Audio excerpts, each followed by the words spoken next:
At night, on a wet cobblestone street, a man strolls. He wears a tuxedo with a top hat, long full cloak, and white gloves. So it was, when I'd given up the search for vampires, that a vampire found me. He whips around to look behind him, but the street is empty.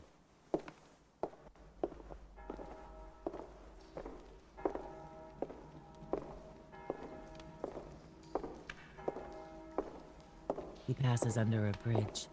Another cloaked figure appears behind him, matching his footfalls.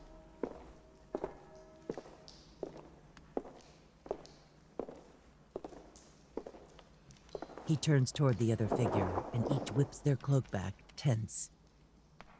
He eyes the other man for a moment, then brings his hand to his brim with a nod. The other man mirrors the gesture.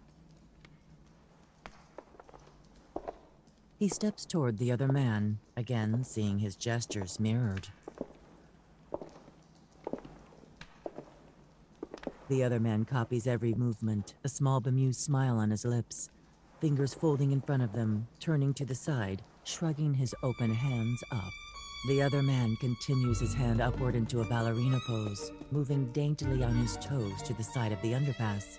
He props a foot up on the wall, and with a flourish of his cloak, he twirls up onto the wall, his feet walking higher up until he's twirling upside down, the cape brandished outward with his hands like wings. He tips his hat at the first man, who watches from below with a delighted grin, revealing sharp-pointed incisors. Suddenly, he's behind the first man, Buffoon!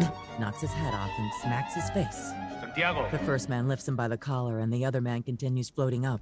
The first man whips his head around to see a man with a cane. When he looks back, the clowning man is gone. I've searched the world for an immortal, and this is what I find. The first man stalks up to the man with the cane. The man with the cane holds up his hand with a shrug.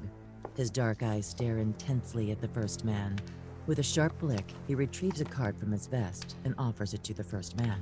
The first man grabs it and reads an invitation to Théâtre des Vampires. Bring the petite beauty with you. No one will harm you. I won't allow it. And, remember my name. Armand.